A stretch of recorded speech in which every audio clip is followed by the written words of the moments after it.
আলহামদুলিল্লাহ ওয়াসসালাতু ওয়াসসালামু আলা রাসূলিল্লাহ ওয়া আলা আলিহি ওয়া সাহবিহি ওয়া মান ইহতাদা বিহুদা। সম্মানিত দর্শক শ্রোতা, আজকে আপনাদের সামনে শিরোনাম দেখতে পাচ্ছেন যে আশুরার নামে অপপ্রচার। তো এত বড় একটি তাৎপর্যবহ ইসলামের গুরুত্বপূর্ণ একটি দিন এবং আমরা বলবো একটি ইতিহাস এবং সে সুদৃঢ় একটি উৎসের উপরে দণ্ডায়মান এমন একটি ইবাদত মূলত আমাদের, এটার মধ্যে কেন মিথ্যাচার হবে, কেন অপপ্রচার হবে, এটা অত্যন্ত ন্যাক্কারজনক, অন্যায় এবং অপরাধ।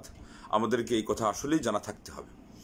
তো সেই জন্য প্রথমে আমি একটু ভূমিকা বলবো যে আল্লাহ রাব্বুল আলামিন আমাদেরকে কিভাবে কথা বলতে সাবধানী হতে বলেছেন এবং এই ব্যাপারে কত গুরুত্বারোপ করেছেন, আর বানিয়ে কথা বলার ইসলামে কত দোষারোপ করা হয়েছে, তার নিন্দা করা হয়েছে, এমনকি তার কঠিন শাস্তির কথা বলা হয়েছে।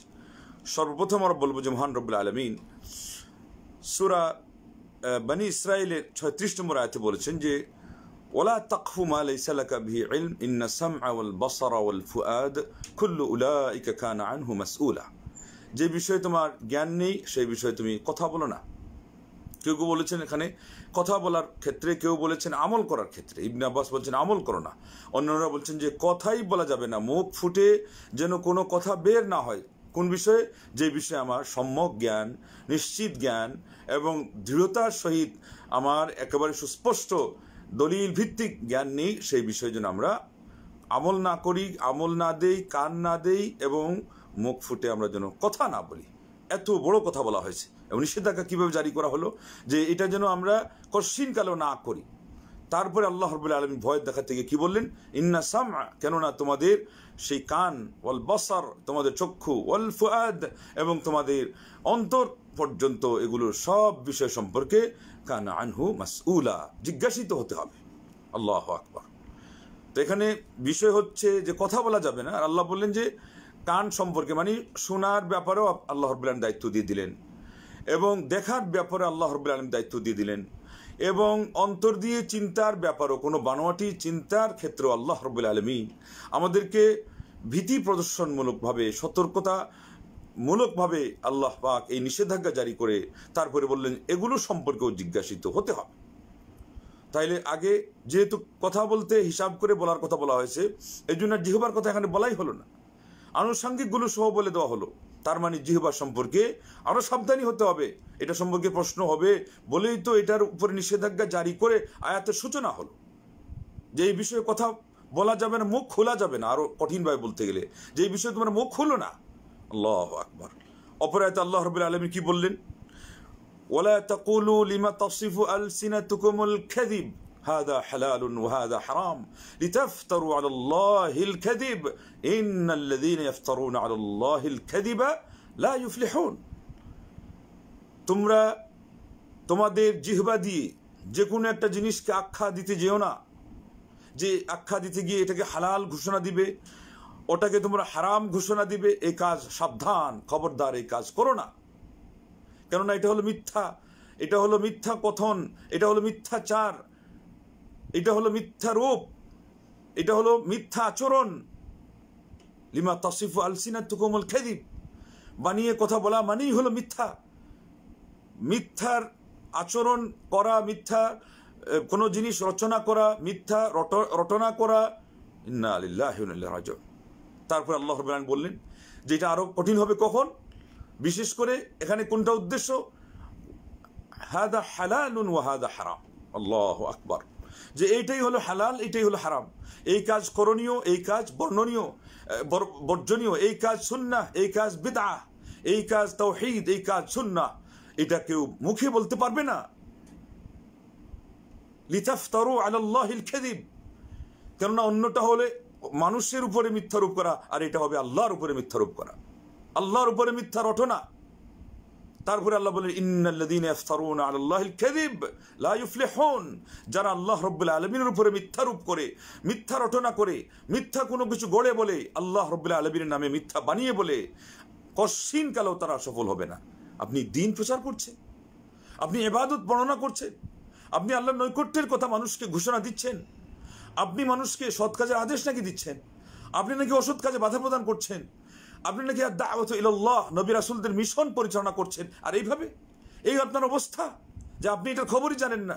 খবর না জেনে বলা মানেই আল্লাহ বলছেন মিথ্যা। এরই অর্থ হলো যদি বাস্তবে হয়েও থাকে তাও মিথ্যা। এর ব্যাখ্যা আবু বকর সিদ্দিক রাদিয়াল্লাহু তাআলা আনহু আরদাহ এর কথা থেকে আমরা নিব, যে তিনি বলেছেন যে ব্যক্তি কোরআন কারীমের মধ্যে মান ক্বালা ফিল কুরআনি বিরাইহি ফাকাদ আখতা ওয়া ইন আসাব, নিজের মন গড়া কথা মন্তব্য যে কোরআন কারীমের ক্ষেত্রে করবে, সে যদি বাস্তবেও তার কথা সত্যিকার অর্থে মিলে যায় যে এই তাফসীরটা আসলে আছে, অন্য কেউ বলেছে, কিন্তু সে এই যে নীতিগত ভুলের কারণে যে সে বলার সময় নিশ্চিত হয়ে বলে নাই, দলিল ভিত্তিক কথা বলার দরকার ছিল সেটা সে খেয়াল করে নাই, এই দায়িত্ব আঞ্জাম দেয় নাই, তাইলে উনি বলছেন যে সে কি করেছে, ফাকাদ আখতা, সে ভুল করেছে। সঠিক হলেও ভুল, আন্দাজের উপর কথা বলা এটা সঠিক হলেও ভুল, কেননা ওই নীতিটাই হলো ভুল। এটা আরো মারাত্মক পর্যায়ের ভুল, কারণ এটা নীতি ভুল হওয়ার কারণে একাধিকবার সেই ভুল তার কাছ থেকে হবে এবং একাধিক লোক এই ভুল করবে। সমাজে এই প্রথা চালু হয়ে যাবে যে যেন তেন প্রকারেণ যা শুনেছো তাই খালি বলো। অথচ আল্লাহ নবী সাল্লাল্লাহু আলাইহি ওয়াসাল্লাম বলেছেন কাফা বিল মারই কাযিবান আন ইউহাদ্দিসা বিকুল্লি মা সামি'a, মানুষের মিথ্যুক হওয়ার জন্য এটাই যথেষ্ট যে সে যা শুনবে তাই বলবে। আজকে আমাদের সমাজে যাই শুনে তাই বলে, বিশেষ করে এই মুহররমকে কেন্দ্র করে আমরা কিছু পরে আপনাদেরকে উদাহরণ দেব যে মানুষ কিভাবে যাই শুনে তাই বলে। এর আগে আসুন ভূমিকা আগে পরিপূর্ণ হোক, ভূমিকা পূর্ণতা লাভ করুক। সূরা আরাফের 33 নম্বর আয়াত না হলে যে আমার এই ভূমিকা পূর্ণতাই পাচ্ছে না, সেখানে আল্লাহ রাব্বুল আলামিন বলেছেন কুল, বলে দাও, ইন্নামা, অবশ্যই হারামা রব্বি, আমার প্রতিপালক হারাম ঘোষণা করেছেন, আল ফাওয়াহিশা, গর্হিত কাজগুলো, মা যাহারা মিনহা ওমা বাতান, যা প্রকাশ পেয়েছে এবং যা এখনো গোপন থেকে গেছে। তারপরে আল্লাহ রাব্বুল আলামিন বললেন ওয়াল ইসমা ওয়াল বাগয়া বিগাইরিল হক, এবং পাপকে হারাম ঘোষণা দিয়েছেন এবং অন্যায়ভাবে জুলুম এবং অবিচার, এগুলো আল্লাহ রাব্বুল আলামিন হারাম ঘোষণা করেছেন, মানে পাপ এবং অবাধ্যতা হারাম ঘোষণা করেছেন। এবং এগুলোর তো কোনো জ্ঞান লাগে না, এগুলো তো জ্ঞান ছাড়াই হয়। এমনকি জ্ঞান থাকা সত্ত্বেও কেউ যদি পাপ করে, আল্লাহ রাব্বুল আলামিন বলেছেন যে বিজাহালা, এটা মূর্খতার পরিচয়, যেহেতু তার মানে জ্ঞানী হওয়া সত্ত্বেও কেউ যদি অন্যায় করে এটা মূর্খতা, বরং এটা আরো বড় মূর্খতা। এটাকে বলে আমাদের ভাষায় জ্ঞান পাপী। তারপর আল্লাহ পাক কি বললেন, ওয়ান তাকুলু ওয়ান তুশরিকু বিল্লাহ মা লাম ইউনাজ্জিল বিহি সুলতানা, আর তোমরা আল্লাহ রাব্বুল আলামিন যে ব্যাপারে কোনো দলিল অবতীর্ণ করেননি সেই ব্যাপারে তোমরা আল্লাহর সাথে কাউকে শরীক করবে। আসলে কি শরীক হওয়ার ব্যাপারে কোনো দলিল আল্লাহ অবতীর্ণ আদৌ করেছেন কোনো ক্ষেত্রে বা কোনো একটা বিভাগে? না। তাইলে এটা আগাগোড়াই নাই। সেটাকে আল্লাহ রাব্বুল আলামিন এইভাবে উল্লেখ করেছেন যে আসলে এটা দলিল এই বিষয়ে হতেই পারে না। কেউ যদি দলিল জোড়াতালি দিয়ে তোমাদের সামনে উপস্থাপন করেও তাও সেটা ভুল, কারণ শিরিকের পক্ষে কোনো দলিল হতে পারে না। অথচ আজকে এখন তারাও সুর তোলা শুরু করেছে যে আমরাও এখন কোরআন হাদিস ভিত্তিক শিরিক, এটা তাদের কথা না, কিন্তু অর্থ এটা দাঁড়াচ্ছে কোরআন হাদিসের দলিল ভিত্তিক, সহি হাদিস দলিল ভিত্তিক বেদাত। আহা, এই পরিবেশটা শুনেন, গিয়ে দেখেন, আলোচনা শুনেন। সহি হাদিস ভিত্তিক কুসংস্কার, সহি হাদিস ভিত্তিক কোরআন সুন্নাহর বিরুদ্ধাচরণ, ওপেন চ্যালেঞ্জ আজকে সেগুলো চলছে সমাজে। তাইলে দলিল হলেই দলিল যে নয়, আপনি দলিলকে ঠেকানোর জন্য দলিল দিচ্ছেন, প্রথমেই তো এটা ভুল। আমার আগের কথা বুঝে থাকলে এটাও বুঝবেন যে এটা নীতিগতভাবেই মারাত্মক গ্লানি, এটা আদর্শিক একটি পদস্খলন, আদর্শিক একটি কলুষ কালিমা, নতুন আরেকটা এড হলো মুসলিম মিল্লাতের সামনে, যে এখন প্রত্যেকটা বিষয়ে, বিশেষ করে ফিকহি মাসআলা মাসাইলের ক্ষেত্রে দলিল কিন্তু প্রায় সব পক্ষেই আপনি খুঁটিয়ে খুঁটিয়ে যদি বের করতে চান, খুঁড়ে খুঁড়ে তো বের হবে, কিন্তু ওই দলিলটা ধুপবে ঠিকই কিনা ওইটা সাধারণ মানুষ তো বুঝতে পারছে না।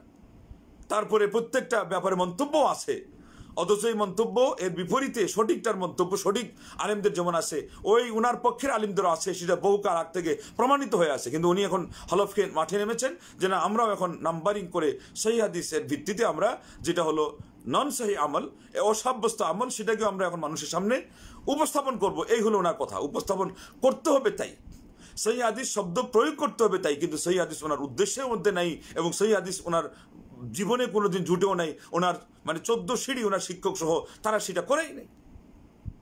যারা প্রকৃত অর্থে সহিহ হাদিসের কথা মেনে নিয়েছেন তাদের আচরণই বোঝা যায় যে হ্যাঁ, তারা আসলেই সাধুতার সাথে বিষয়টা নিয়েছেন। আর এখন যেটা হচ্ছে অসাধু, তাহলে অসাধু মানুষ সম্পর্কে খুব সাবধান থাকতে হবে। এরপর আল্লাহ পাক বললেন ওয়ান তাকুলু আলাল্লাহ মা লা তা'লামুন, আর আল্লাহ রাব্বুল আলামিনের উপর দিয়ে না জেনে কথা বলা মানে কি, দিনের ভিতরে কোনো কথা যেটা দলিল ভিত্তিক না সেটা হলো আল্লাহ রাব্বুল আলামিনের উপরে যেন বানিয়ে বলা। কারণ আপনি তো দিন হিসাবে বলছেন না, মানুষকে এটা বলছেন যে এটা আল্লাহর দিন, অথচ এটা আল্লাহর দিন না। তাইলে এটা হলো আল্লাহর উপর দিয়ে বানিয়ে বলা। আল্লাহ পাক নিজেই বলছেন যেটা হলো আমার উপর দিয়ে মাস্টারি করা, আমার কথার উপর দিয়ে কলম ধরা, আমার দিনের মধ্যে মাতেব্বরি করা, আমার দিনের মধ্যে মুড়লগিরি করা, আমার দিনের মধ্যে দাদাগিরি করা, বাবুগিরি করা। আজকে সমাজে চলছে তাই। এবার আসুন, ইবনুল কাইয়িম আগে বলেছেন, আর শেষের দিকে শেখ আব্দুর রহমান বিন নাসির সাদি, আল্লাহু আকবার, এটাকে তাফসিরে সাদি নামে আখ্যায়িত করা হয়, সেখানে বলেছেন কেন আল্লাহ রাব্বুল আলামিন শিরকের পরেও, এটা হলো এখানকার আজকের বিষয়ের ভূমিকার সবচেয়ে গুরুত্বপূর্ণ পয়েন্ট। এটা যদি হারিয়ে ফেলেন অনেক কিছু হারিয়ে ফেললেন। এবং এটা অহংকার নয়, এটা হলো আল্লাহ নিয়ামতের শুকরিয়া, যেটা বহু আলোচনা খুঁজেও আপনি পাবেন না। এই বিষয় সাব্যস্ত করতে গিয়েও এই পর্যন্ত অনেক আলোচনা আছে, কিন্তু আপনি এটা খুঁজে পাবেন না, খুব কম, বিরল। আমি এটা বলছি না যে নাই বা কেউ বলবেই না, বলতেই পারে, কিন্তু আমিও তো আলোচনা শুনি, আমি অনেক আলোচনা কিন্তু শুনি, আমার অভ্যাস আছে। কিন্তু আপনি অনেক অনেক আলোচনা শুনেও এটা তলিয়ে আপনি এটা বের করতে পারবেন না। সেই জন্য এটা ধরে রাখুন, ডায়েরির কোণায় হলো নোট করে রাখুন। এবং এটা অত্যন্ত গুরুত্বপূর্ণ। যারা তাওহীদ এবং শিরক নিয়ে কথা বলেন, যারা বিদআত নিয়ে চিন্তা করেন, আপনাদের এটা দরকার আছে। যারা আল্লাহর দ্বীনের এই বাউন্ডারিকে, তার এই পরিমণ্ডলকে সুসংরক্ষিত রাখার দায়িত্ব অনুভূতি নিয়ে কাজ করেন, চিন্তা করেন, আপনাদের এই কথা নোট করা সবচেয়ে বেশি প্রয়োজন আজকের আলোচনায়, বিশেষ করে ভূমিকায়। সেটা হলো ওনারা বলেছেন যে শিরিককে উল্লেখ করার পরে আল্লাহ বললেন যে বানিয়ে কথা বলা, তখনই তারা বলেছেন যে শিরিক অপেক্ষাও বানিয়ে কথা বলার ভয়াবহতা আরো বেশি। এবং কারণ দর্শিয়েছেন কি, যে শিরিক তো মহাপাপ, এবং শিরিক হলো একটা পাপ, যেটা করছেন সেটা, যেই শিরিক করলেন সেটা হলো। কিন্তু বানিয়ে কথা বলা এটা একটা কোম্পানি, আপনি জন্য একটা মেশিন খুলে ফেললেন, একটা আপনি যন্ত্র খুলে ফেললেন, একটা আপনি প্রযুক্তি বানিয়ে ফেললেন, যে এটার থেকে এখন প্রোডাক্ট হতেই থাকবে, হতেই থাকবে, হতেই থাকবে। যেমন আজকে আপনারা দেখতে পাচ্ছেন যত আচার অনুষ্ঠান নিয়ে আমাদের যত বানোয়াটি কথা, যত বানোয়াটি আচরণ, এই সবগুলোর ফ্যাক্টরি হচ্ছে কোথায়? ওই বানিয়ে কথা বলা আল্লাহর দ্বীনের মধ্যে। এটা ভালো নিয়তে, অনেকে প্রশ্ন করেন যে বেদাত তো ভালো নিয়তে করা হয়। আল্লাহ নবী সাল্লাল্লাহু আলাইহি ওয়াসাল্লাম বলেছেন প্রত্যেকটা আমলের ভিত্তি নিয়তের উপরে। আজকেই একটা প্রশ্নের সম্মুখীন হলাম, উনি বলতে চাচ্ছেন যে এরা তো আল্লাহরে পাওয়ার উদ্দেশ্যে বেদাত করে, এরা তো নেক নিয়তে বেদাত করে। চিন্তা করেন কোথায় গিয়ে চলে গিয়েছে। আমি বললাম যে ভাই, ওটা সুন্নতি আমলের ক্ষেত্রেই নেক নিয়তের কথা বলা হয়েছে, ওটা না থাকলে আমল সঠিক হওয়া সত্ত্বেও কাজ দিবে না। আর আপনি বেদাতের মধ্যে গিয়ে নেক নিয়ত খুঁজছেন, আল্লাহ আল্লাহ আল্লাহ, ওটা তো আগাগোড়াই বানচাল হয়ে গেছে, আগেই গুড়েবালি হয়ে গেছে, এটার অস্তিত্ব বিলীন হয়ে গেছে। ইসলামে সেটার অস্বীকৃতি জানানো হয়েছে, সেটাকে কঠিনভাবে সমূলে উৎপাটন করা হয়েছে। তার আগাগোড়া সবগুলোকে ইসলাম কি করেছে? আল্লাহু আকবার, সেটাকে নট করে রেখে দিয়েছে। সেখানে 100 বার নিয়ত মানি। ওই যে আমাদের অনেকে ওই যে কাপড় পরিষ্কার করতে গিয়ে কয় যে বিসমিল্লাহ 3 বার বলে, ওই নিয়ত করলে বলে নাকি আবার আর কি ইখলাস না সূরা কোনটা পড়লে কাপড় নাকি পাক হয়ে যায়। আরে বাপু, এটা হলো ধোয়ার কাজ, এটা একটা ধোয়ার কাজ একটা। সেখানে বিসমিল্লাহ চাই বলেন না বলেন সমস্যা নাই, বললে বেশ থেকে বেশি আমরা বলবো ভালো। আল্লাহর বান্দার সব কাজে বিসমিল্লাহ বলার চেষ্টা করছে, আল্লাহর নাম নেওয়ার চেষ্টা করছে, কিন্তু ওখানে তো সুন্নতি কোনো আমল হিসাবে আসে নাই।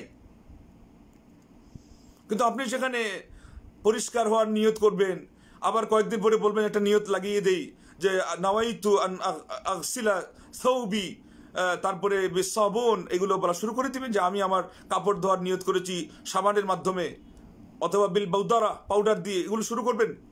আমাদের তো ধারা এরকমই চলছে, একজনে এক অংশ শুরু করে আরেকজনে আরেক অংশ শুরু করে দেয়। এইভাবে তো সমাজ আজকে চলছে।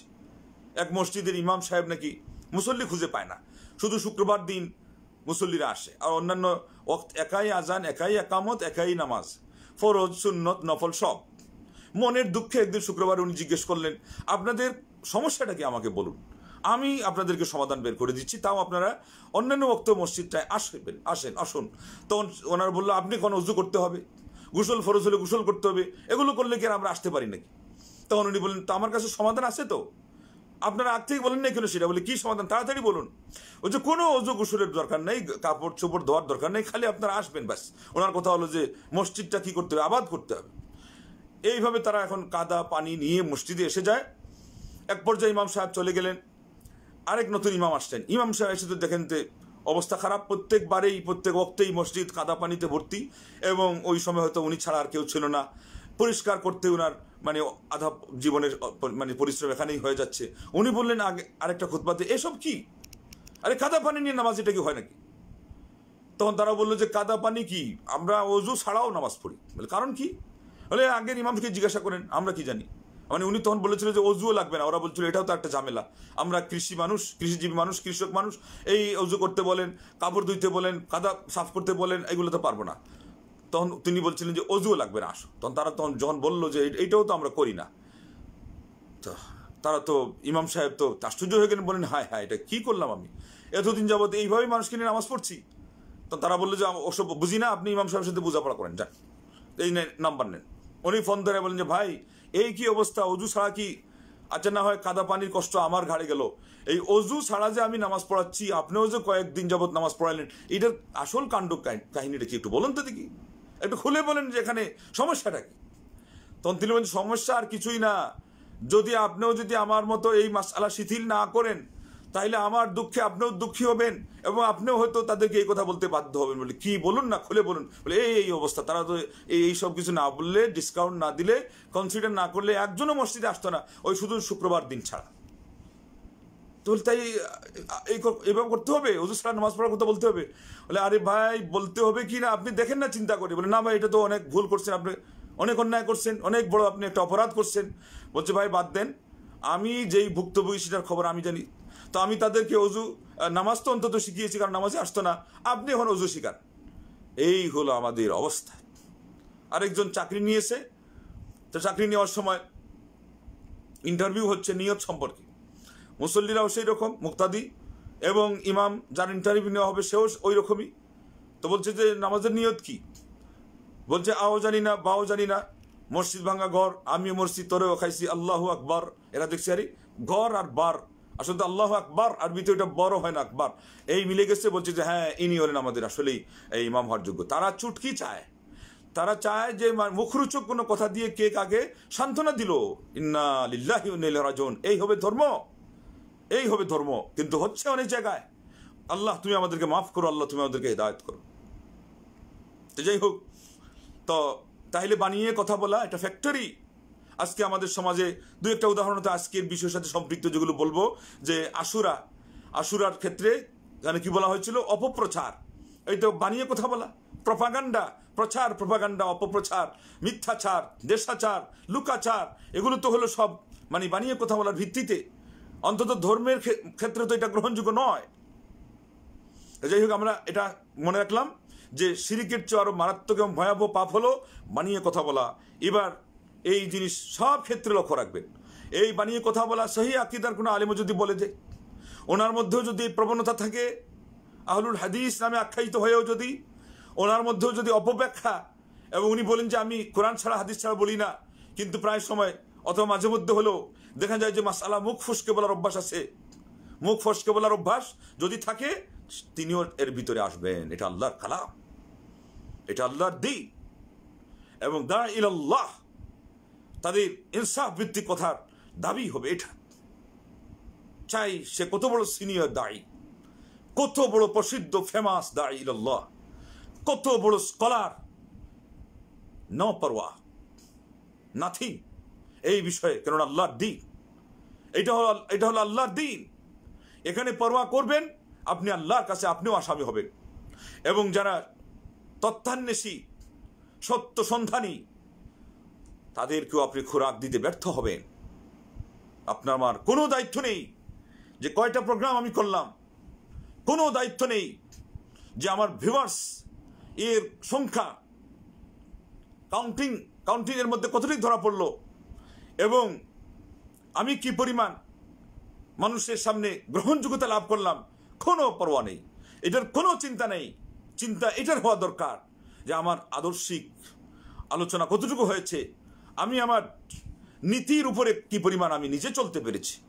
দাইল্লাহ, নিজেই যদি নীতির উপর অটল না থাকতে পারে, নিজে যদি উসলুব দাওয়া ইলাল্লাহ, আল্লাহ দ্বীনের প্রতি আহ্বান করার যেই পদ্ধতি, সাবলীল ভাষা এবং পারতপক্ষে সহজ মনোমানসিকতা, এবং যথাসম্ভব নিজেকে কন্ট্রোল করে প্রচুর পরিমাণে প্রেসার, এগুলোর বার্ডেন ঘাড়ে নিয়ে হলেও আপনাকে বুকে চাপা কষ্ট নিয়ে মুখে হাসি ফুটিয়ে মানুষকে কথা বলা, এটা যদি আপনি আয়ত্ত না করতে পারেন, আপনি দাঈ ইলাল্লাহর কাজে লঙ্ঘন করেছেন, নিয়ম লঙ্ঘন করেছেন।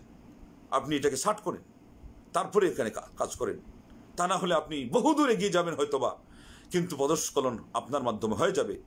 পদ্ধতিগত ভুল আপনি করে ফেলবেন এবং জাতি শেষ পর্যন্ত সেটাকে নোট করে রাখবে।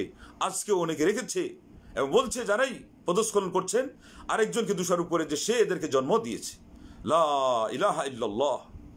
মানুষ খুবই স্পর্শকাতর একটি জাতি।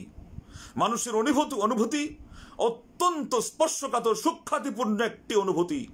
সে আপনি মনে করেন কিছুই জানে না, কিছুই বুঝে না, তারা মন্তব্য করে না, কিন্তু মন্তব্য যখন করে তখন গিয়ে দেখে যায় যে জ্ঞানী গুণীদের মাথা থেকে পা পর্যন্ত তারা নিরীক্ষণ করে ফেলেছে, তাদের মধ্যে এই পরিমাণ সূক্ষ্মদর্শিতাও আছে। সাবধানী হওয়া দরকার একজন আলোচককে, একজন দাঈ ইলাল্লাহ, যে আমার শব্দগুলো আমি কি ব্যবহার করছি, অ্যাড্রেস করার পদ্ধতি কি হচ্ছে এবং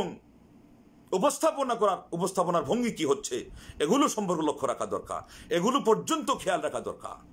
এটা হলো অঙ্গন, অত্যন্ত পুত পবিত্র অঙ্গন, উন্নত মানের একটি অঙ্গন। এখানে যেন তেন প্রকারের দায় সারা করলে কাজ হবে না।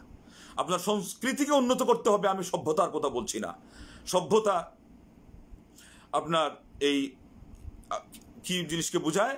বাহ্যিক জিনিসকে বোঝায়, আধ্যাত্মিকতার বাহিরের জিনিসকে বোঝায়। সভ্যতা আমাদের অনেক এই আধুনিকতাকে বোঝায়, জড়জগৎকে বোঝায়। আধ্যাত্মিকতা সেখানে থাকে না, সেটার দরকার নেই। সেটা বিধর্মীরাই মূলত সেটা নিয়ে এসেছে, তাদের এটাতে উৎকর্ষ তারা সাধন করেছে। কিন্তু সংস্কৃতি আপনার উন্নত হওয়া চাই, তাছাড়া আপনি দায়ী হতে পারবেন না। সব বিষয়ে অন্তত আপনি কথা বলতে পারবেন না। শুধু একটা দলিল আছে আপনার কাছে, তাই কথা বলে দিবেন। এক জায়গায় শুনেছি অসুস্থ হয়ে কেউ যদি করে অবা বলে এটা শিরিক। আরেক জায়গায় বলছি তার মেয়েকে লক্ষ্মী মা বললে এটা শিরিক। কোথায় এগুলো পেয়েছেন? কোথায় পেয়েছেন? সাধারণ মানুষকে এইভাবে ফতোয়া দিয়ে ছাপাড় করে ফেললেই হবে? মানুষ তো সত্যের ভক্ত, নরমের জম। বাংলার জমিন উর্বর জমিন, উর্বর ভূমি, অজ্ঞতা মূর্খতায় ভরপুর। প্রতিটি অঙ্গনে অজ্ঞতা আমরা দেখতে পাই। এই দাওয়াতি অঙ্গনেও, সেই আকীদা দাওয়াতি অঙ্গনেও প্রচুর পরিমাণে ভুল ফতোয়া ভাইরাল হয়ে আছে। এগুলো কে সংশোধন করবে? ওয়ান তাকুলু আলাল্লাহ মা লা তা'লামুন। না জেনে আল্লাহর উপর দিয়ে কথা বলার এই যে বদভ্যাস, কম হলেও সবার মধ্যে যে আছে, আংশিক হলেও আছে, এটা কে পরিষ্কার করবে? তথ্যান্বেষে আলিমদের কাছ থেকে সেটা না নেওয়া পর্যন্ত। ও বস্তুগত দিক। সভ্যতা হলো বস্তুগত দিককে বোঝায়। সংস্কৃতি এটা ব্যাপক শিক্ষা, সব জিনিসকে বোঝায়। কত দাঈ ইলাল্লাহ, কিছু শব্দ ব্যবহার করা হয়, খুদা শুনলেই বলে শিরিক, অথচ তার দাদা উস্তাদরা শ্বাসে শ্বাসে আল্লাহকে খুদা নামে চিনেছে। এটা একটা পরিভাষা। সালাহ ইদানিং চালু হয়েছে, ভালো কথা, আরবি শব্দ আপনি চালু করেন, কিন্তু আপনি কি মনে করেন যে বাঙালিদেরকে আরবি বানিয়ে ফেলবেন এই সালাহ আরবি বললেই? এবং সালাহ এটা কি কোনো হুবহু ওই শব্দটা একটা ইবাদত? এটা জিকিরের শব্দ, যে এটাকে আরবি শিখাইতেই হবে? এটা একটা এখানে হলো সাংস্কৃতিক একটা বিষয়, কিন্তু ওটা জানেই না যে ওটা সংস্কৃতি। যারা ওটা নিয়ে চিল্লাচ্ছে ওরা জানেই না, যেহেতু তার তো সংস্কৃতির পুঁজি ফাঁকা। তা না হলে সে এটা জানতো লা মুশাহাতা বিল ইসতিলাহ, পরিভাষার মধ্যে কোনো ব্যবধান নেই, যে যেটা বলতে পারে। এটাকে বোঝানোর জন্য আরেকজন বলছে আল্লাহ শব্দ বললে নাকি এক একটা অক্ষরে দোষ নাকি। লা হাওলা ওয়ালা কুওয়াতা ইল্লা বিল্লাহ। আপনার কথার মধ্যে যে আপনি আল্লাহ বলছেন, আপনি রাসূল বলছেন, আপনি কোরআন বলছেন, এটা তো কোরআনেরই শব্দ। এখানে দোষ নাকি আপনাকে কে বলেছে? কে বলেছে আপনাকে দোষ নাকি? এখানে বানিয়ে কথা বলা হচ্ছে। রোজা বললে এটা নাকি কৃষ্ণ সাধনা হয়ে যাবে, সিয়াম বললে এটা হলে রোজা হবে। এইসব বাজে কথা বলতে কে বলেছে? এটা কোনো ইলমের কথা, কোনো আলিমের কথা? মূর্খতা প্রচুর পরিমাণে বেড়ে চলেছে আজকে সমাজে। আর মেয়েকে মা বলা এটা পরিভাষা, কোনো সমস্যা নেই। নীতিগতভাবে কেউ যদি এটাকে মা না বলে, নীতিগতভাবে তার মেয়েকে না মা বলবে নাকি? বরং এটাতে মেয়ে মা হওয়ার কোনো জো নাই, সেজন্য এখানে বলা আরো সহজ। আল্লাহু আকবার। কোন মাসআলা কোন জায়গা থেকে আরো স্টিল হয়, আরো শক্তিশালী হয়, এটা জানে নাই। আরে সদর দপ্তরের বিষয় যাদের জানা নাই, ওরা করিডোর এর বিষয় জানবে কিভাবে? আর ফতোয়া দিয়ে দেয় ওরা, যে কেউ যেন তেন প্রকার ফতোয়া দিয়ে যাচ্ছে, মন্তব্য করে যাচ্ছে। একদল সৌদি আরবের ওকালতি করছে, সৌদি আরবের প্রশংসা করতেছে, সৌদির বলে পা চাটে অমুক রাষ্ট্র তমুক রাষ্ট্র, তাদের টাকা এত পয়সা, এই প্রশংসা করতেছে। সে এখনকার পরিস্থিতি বলতে গিয়ে বলতেছে যে সৌদি আরবের মহিলা একজন বই লিখছে যে হিজাবি তাহতা রিজলি, আমার পর্দা আমার পায়ের নিচে, সে সৌদি আরব সম্পর্কে মন্তব্য করছে। ও জানে ওই মাসআলাতেই মহিলাদের ওই বিষয়টাই ছিল যে আইন পাশ করো, এই সরকার সাকসেস হতে পারেনি। সৌদি সামাজিক প্রতিবন্ধকতা থাকার কারণে, সামাজিক অনুশাসন শক্ত থাকার কারণে, কারণ এখন শর্ত দেওয়া হয়েছে অভিভাবকের অনুমতি লাগবে। কোনো অভিভাবক অনুমতি দেয় নাই যে লং জার্নিতে কোনো মেয়ে ড্রাইভ করবে, সেই জন্য এটা আইন পাশ করেও কাজ হয় নাই। এটা বিপরীত শক্তি হিসাবে দলিল ছিল যে ইসলাম হলো মানুষের অন্তরকে জয় করার নাম। ইসলামের অনুশাসন আসে মানুষকে ব্যক্তি হিসাবে গঠন করার মাধ্যমে, পরিবার এবং পারিবারিক অনুশাসনকে সুদৃঢ় করার মাধ্যমে, যে রাষ্ট্রীয় আইন পর্যন্ত সেখানে ব্যর্থ মনোরত হতে বাধ্য। এই জায়গায় তাদের প্রশংসার বিষয় এটা ছিল যে সামাজিক অনুশাসন এত শক্ত যে সরকার অনুমোদন এবং সরকার ফেসিলিটি দিয়েও মেয়েদেরকে বাইরে বের করতে পারেনি। কোন দলিল কোন জায়গায় লাগে, কোন কথা কিভাবে বলতে হয়, এখন পর্যন্ত নাকের শিক শুকায়নি, এখন পর্যন্ত আপনার ওই আঙ্গুরটা কিসমিস হওয়ার পরিবেশ আসেনি। ওদেরকে কিসমিস বানিয়ে আমাদের একদল সারা দেশে ঘুরে বেড়াচ্ছে, ফতোয়া ফারাইজ সবই জিজ্ঞাসা করছে। যার বাপ এবং দাদা পর্যায়ের এদের ফতোয়া পরিপক্ক হয় নাই, সে নাতি হয়ে ফতোয়া দিচ্ছে, আর আমাদের লোক দেওয়াচ্ছে। ওয়ান তাকুলু আলাল্লাহ মা লা তা'লামুন, না জেনে কথা বলার উপরে এরাই সহযোগিতা করছে, আমরাই সহযোগিতা করছি যারা এই কাজ করছে। আমি তো করতে রাজি না, আমি নিষেধাজ্ঞা জারি করছি, আমি খোলা ফিল্ডে ঘোষণা দিচ্ছি যে এই ধরনের ফতোয়াবাজদের মুখ সামলাতে হবে, শ্বাসরুদ্ধ করতে হবে। যেই পর্যন্ত পরিপক্ষ না হবে তাকে বলতে হবে তুমি কিছু সৌন্দর্যের কথা বলে যাও। ডাক্তার জাকির নায়েক ইংরেজি শিক্ষিত হয়েও যেটা বলতে পারতেন, তুমি সেগুলো বলো বেশি বেশি। মাসআলা মাসাইল যেটা তার চতুর্দিক এপিট অপিট পরিষ্কারভাবে জানে উদ্ধার করবে, তারপরে সেখানে আসবে। বর্তমান বিশ্বের সমস্যা এটাও সমাধান দিয়ে দিবে, অতীতের সমস্যার সমাধান, ভবিষ্যতের সমাধান, ইতিহাস সেখানে কোথার থেকে নূহ নবীর ইতিহাস সবই বলতেছে। ক্যাচড়া পুলাপা, চ্যাংড়া পুলাপা, আজব কাহিনীর একটা দেশ, একটা সমাজ তৈরি হয়ে গেছে। কি সহি আকীদা এইভাবে পালন করা যাবে? অসম্ভব। এই ধরনের প্রচার এটা অপপ্রচারে পরিণত যদি না হয়, সেজন্য এই অঙ্গনকে পরিষ্কার রাখতে হবে। ওয়ান তাকুলু আলাল্লাহ মা লা তা'লামুন, এই বাদ, এই নিষেধাজ্ঞা কে ভঙ্গ করেনি?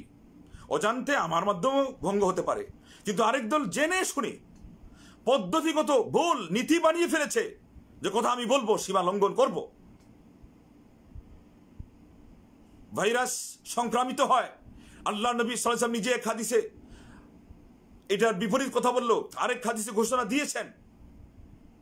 এবং একটা কুষ্ঠরোগী আক্রান্ত ব্যক্তির থেকে সিংহের মতো করে তাকে ভয় করে পলায়ন করার কথা বলে নিষেধাজ্ঞা জারি করেছেন।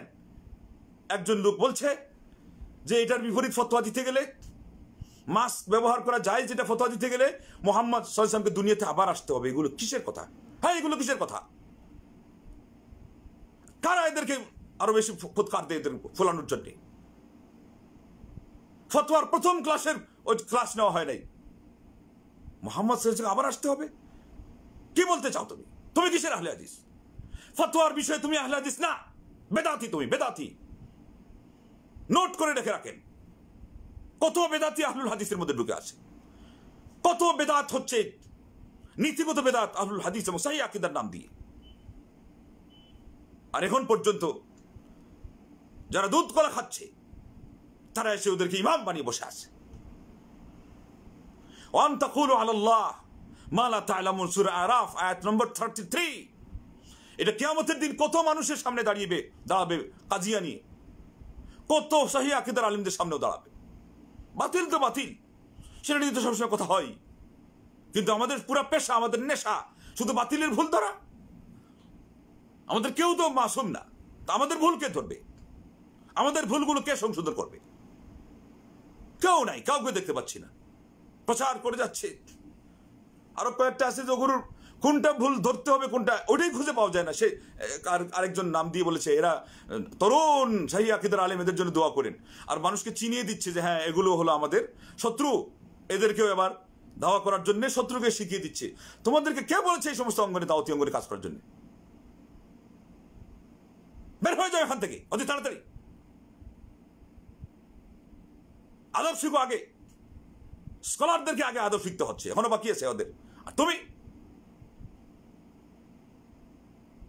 কোন কথায় পাগলকে নাও ডুবিয়ে দেওয়ার কথা স্মরণ করে দেওয়া হয় সেটা তোমার জানা নাই। তোমার 10 বছর লাগবে এখন পর্যন্ত জানতে। তুমি এখানে এসে এই করেন সেই করেন, এরা এমক এরা তমক।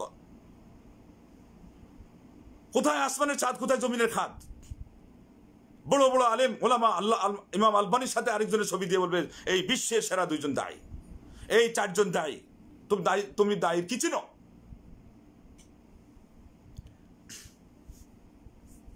আজকে নিজেদেরকেই ওয়াজ করলাম, কারণ আমাদেরকে নিজেদের ওয়াজ কেউ করে না, আমাকেও কেউ ওয়াজ করে না। আমরা খালি ওয়াজ শুনাই, আমাদের এটা পেশা হয়ে গেছে, খালি মানুষকে শোনাও। নিজের আমলের জন্য, সংশোধনের জন্য কি কি ব্যবস্থা নিয়েছে আমরা, যার ফলে আমাদের ভুলের মানে ফিরিস লম্বা হয়ে যাচ্ছে প্রচুর পরিমাণে। আমি আজকে সেটার তালিকা খুলছি না, এটার শত শত সেই তালিকা, এবং মারাত্মক পর্যায়ের ভুল, মারাত্মক পর্যায়ে ভ্রান্তি, গ্লানি, যেগুলো আমাদের স্কন্ধে চাপিয়ে দেওয়া হচ্ছে এবং হবে কিয়ামত পর্যন্ত। এগুলো যারা এই পর্যন্ত কুমিরের মতো ঘুমিয়ে আছে এবং অন্যরা খালি এদেরকে পাম দিয়ে যাচ্ছে, এরা কখন সংশোধন করবে? এদেরকে এই ধরনের কিছু ঝাড়ি না দেওয়া পর্যন্ত, এই ধরনের ঝাড়ফুঁক না দেওয়া পর্যন্ত এদের এই ভূত নামবে কখন? আর সংশোধন তারা কখন করবে? তাদের ভুল স্বীকার করবে কখন? বরং উল্টালা আস্ফলন ছাড়ছে যে বন্দুকের গোলেই মিস হতে পারে, আমার কথা মিস করতে পারে না। কোন নবী তুমি? সিরিয়াল কত তোমার? ন্যূনতম শিষ্টাচার পর্যন্ত নেই, এবং মৌলিক ভ্রান্তি কত বড় এই কথাটার মধ্যে রয়েছে, কত বড় অহংকার সেখানে রয়েছে, অথচ একটা মানুষ সেটা ধরতে পারে না। মূর্খতা সমাজে তাহলে এইভাবে ব্যাপকতা লাভ করেছে। সেই জন্য বড় বড় আলেমরা বিদায় নিয়ে যাচ্ছে, খালি বড় বড় আলেমরা বিদায় নিয়ে যাচ্ছে। পাকিস্তান, ভারত, বাংলাদেশ খোঁজ নিয়ে দেখেনি, কিছুদিনের ভিতরে বড় বড় বর্ষিয়ান আলেম যারা বিদায় নিয়ে গেছে, কিন্তু এরা তো জানেই না। কেন? এরা আলেমই চিনে না।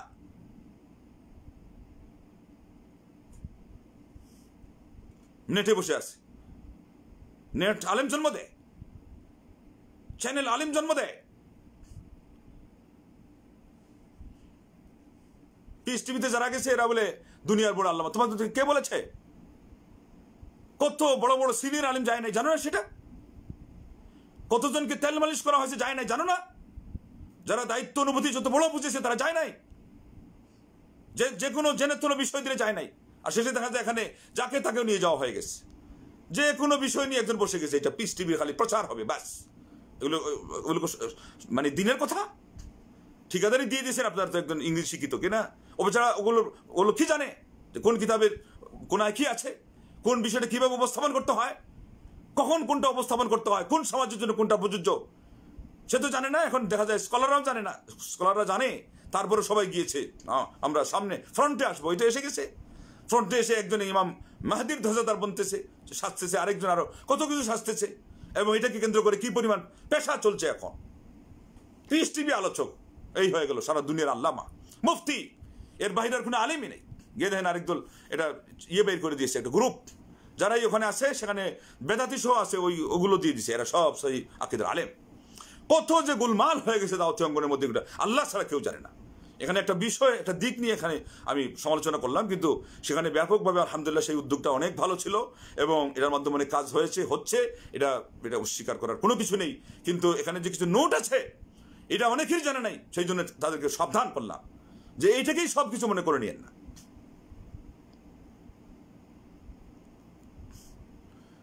হতে পারে ওই পদ্ধতিগত ভুলগুলো কারণ হয়েছে শেষ পর্যন্ত এই ধারাটা বন্ধ হয়ে যাওয়ার।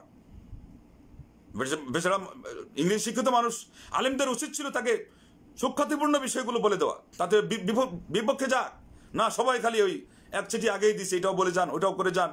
এই যে বিশেষ করে মাসআলা মাসাইল যখনই বলতে শুরু করেছেন, তখন তো এই পাক ভারতের সবচেয়ে বড় প্রতিষ্ঠান থেকে ফতোয়া আসে যে উনি কাফের। কেন? এটা দাওয়াতি পদ্ধতিগত ভুল। এটা আলেমদেরকে বলে দেওয়া দরকার ছিল। উনি ইংরেজি শিক্ষিত মানুষ কি জানে যে আপনি শুধু কম্পারেটিভ আলোচনা করে যান, এখন পর্যন্ত চলতো, কিন্তু এখন বন্ধ হয়েছে কেন? এটা নিজেদেরও কিছু ভুল আছে, অথচ এই কথাগুলো বলার কেউ নাই। সবাই গিয়ে দেখবেন যে হঠাৎ করে একদিন ডাক্তার সাহেবের নামে একটা কিছু বলবে, কালকেই সে ভাইরাল হয়ে যাবে সারা বাংলাদেশে। নতুন আরেকজন আসছে সহি আকিদার আলেম, ডাক্তার সাহেবের পক্ষে খালি বলেছে ঢালাও হবে, কিন্তু সমালোচনা, সুখ্যাতিপূর্ণ সমালোচনা ইনসাফ ভিত্তিক কেউ করলে ওগুলো আর কেউ শুনে না। এদের উন্নতি কিভাবে হবে? জাতি অগ্রসর হবে কিভাবে?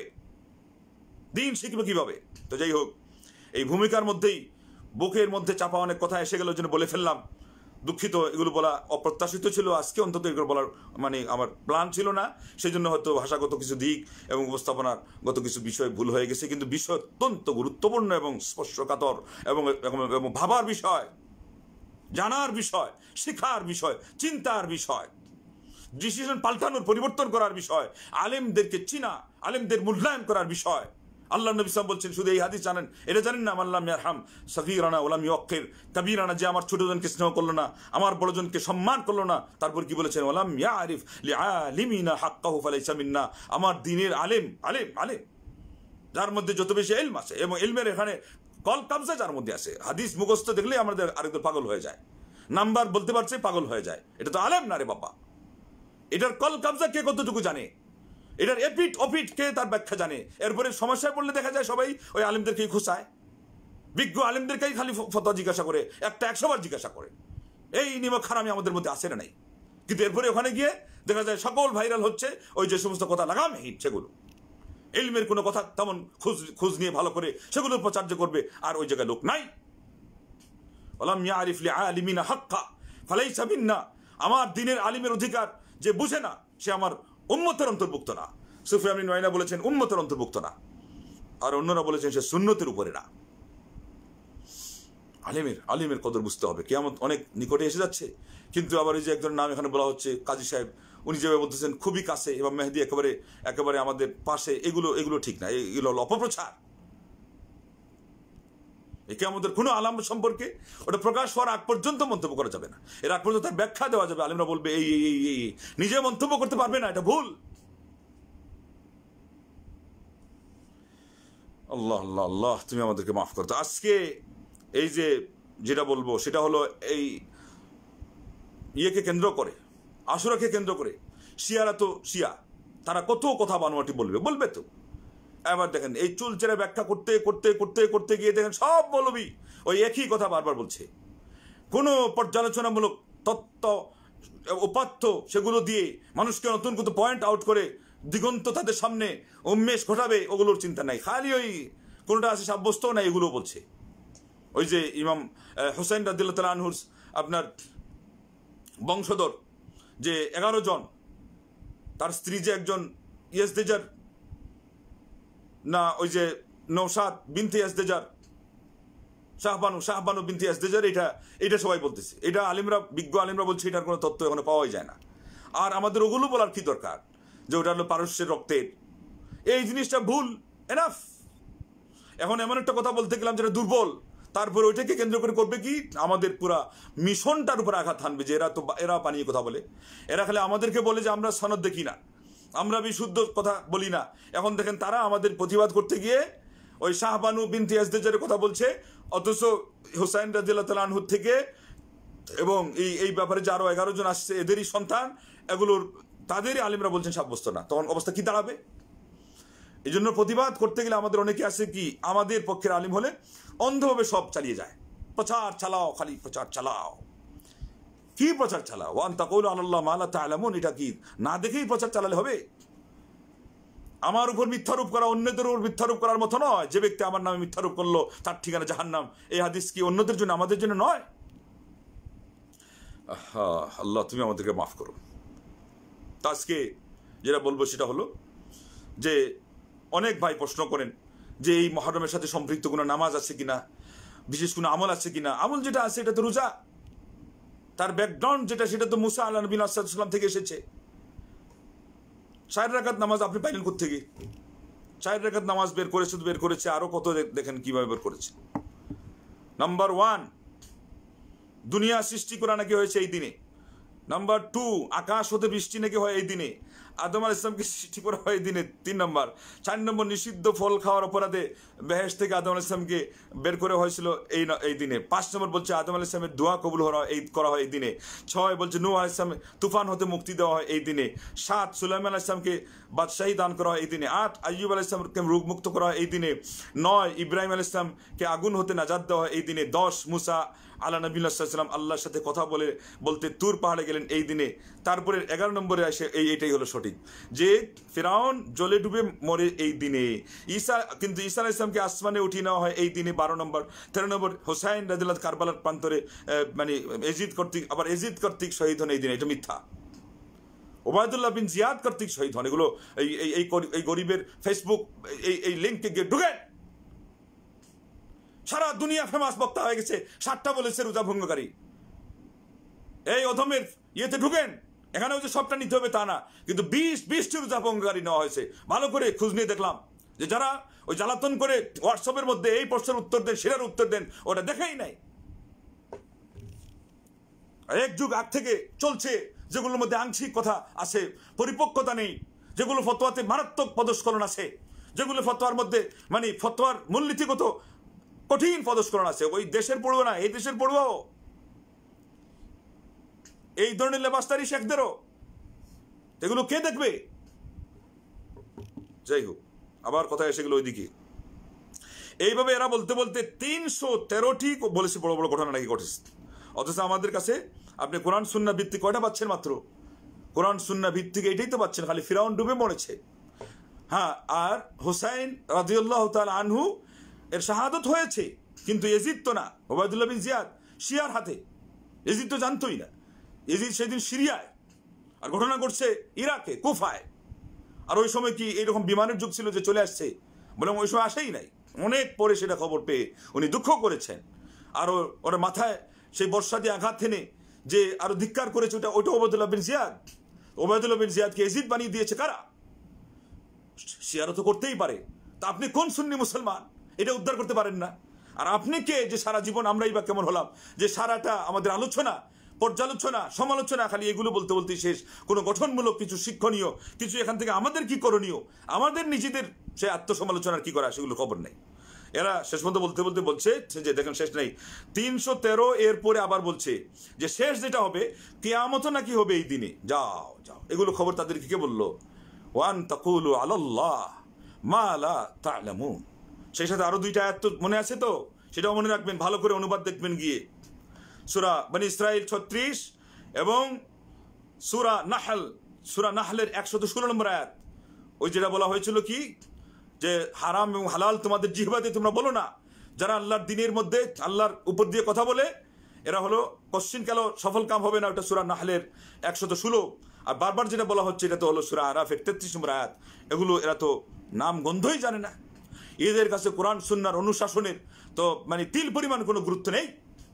সেই জন্য 313টা বানানোর পরে আরো 14 নম্বর গিয়ে বলছে যে এই শেষ যেটা হবে সেটা হলো যে আপনার কিয়ামতও এই দিনেই হবে।